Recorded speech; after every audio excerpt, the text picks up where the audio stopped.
दिवसाची सुरुवात येशूबरोबर. एक लहान मुलगा रस्त्याने जात असताना त्याला एक पिशवी सापडते आणि तो पिशवी घेऊन इथं तिथं बघतो. कोणाचंच लक्ष नसतं आणि त्याला वाटतं की कोणतरी नक्कीच चुकून त्याच्या हातून पडली वगैरे त्याच्या सामानातून. आणि मग तो इथं आजूबाजूला जाणाऱ्या लोकांना विचारतो की ही पिशवी कोणाची आहे, तुमची आहे का? आणि असं बऱ्याच जणांना तो विचारत असताना एक माणूस इकडे तिकडे शोधत त्या ठिकाणी येतो आणि ह्या लहान मुलाला वाटतं की हा काहीतरी शोधत आहे आणि तो त्याला जाऊन विचारतो, तुम्ही काय शोधता? आणि तो माणूस सांगतो की माझी पिशवी ह्या ठिकाणी पडली आणि ती मी शोधत आहे. आणि तो लहान मुलगा पटकन ती पिशवी समोर ठेवतो त्याच्या आणि दाखवतो की हीच पिशवी का? आणि त्या माणसाला खूप आनंद होतो आणि तो सांगतो, हो हीच पिशवी माझ्या हातून पडली. ह्याच्यामध्ये महत्त्वाचे कागदपत्र माझे आहेत आणि थोडेसे पैसे आहेत. परंतु मला तुझं खूप कौतुक वाटतं. चल मी तुला काहीतरी बक्षीस देतो. असं करून तो त्या लहान मुलाला घेऊन जातो आणि त्या माणसाचं स्वतःचं मोठं दुकान असतं आणि त्या ठिकाणी सर्व प्रकारचे गोड पदार्थ त्यांनी ठेवलेले असतात आणि एक चॉकलेटने भरलेली एक मोठी बरणी तो त्या मुलाच्या समोर ठेवतो. झाकण उघडतो त्या बरणीचं आणि सांगतो, तुझ्या दोन्ही हातामध्ये जेवढे मावतील तेवढे तू चॉकलेट घेऊ शकतो. तू ते घे, हात घाल, मूठ पकड आणि दोन्ही हाताने तुझ्या हातामध्ये किती चॉकलेट येतील ते तू घे. आणि तो मुलगा त्याला नकार देतो.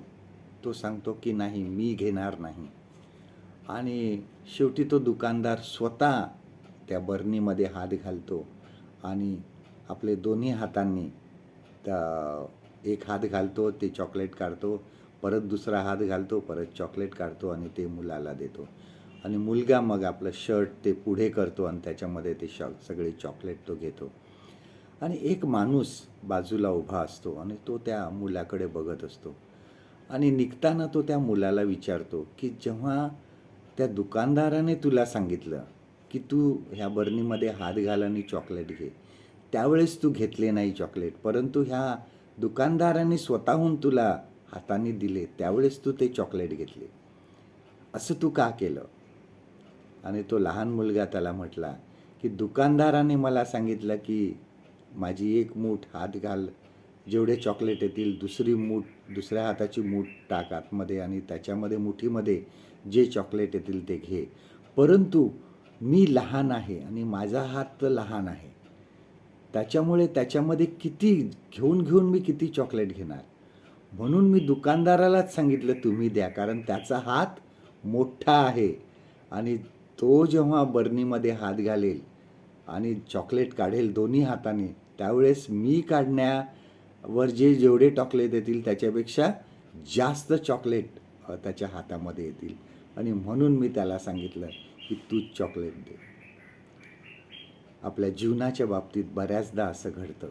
आम्हाला जे काही पाहिजे आहे ते आम्ही स्वतःच्या बुद्धीवर अवलंबून राहतो. आम्ही इकडं तिकडं प्रयत्न करत राहतो आणि आम्हाला हे पाहिजे. परंतु लक्षात घ्या, आमच्या ह्या लहान मुठीमध्ये येऊन येऊन किती येणार आहे? देवाकडे मागा.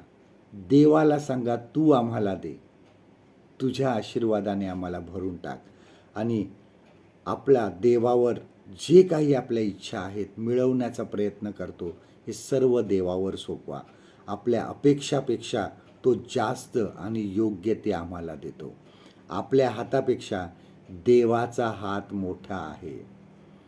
आजचं देवाचं वचन आपल्यासाठी हे आहे. करिन्थकरास दुसरे पत्र ह्याचा 9वा अध्याय आणि 8वं वचन. 2 Corinthians chapter 9 and verse 8.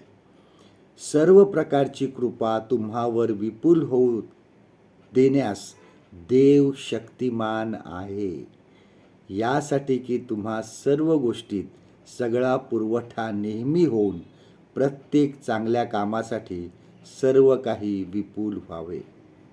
परमेश्वर करो आजचा दिवस तुमचा आशीर्वादित करो.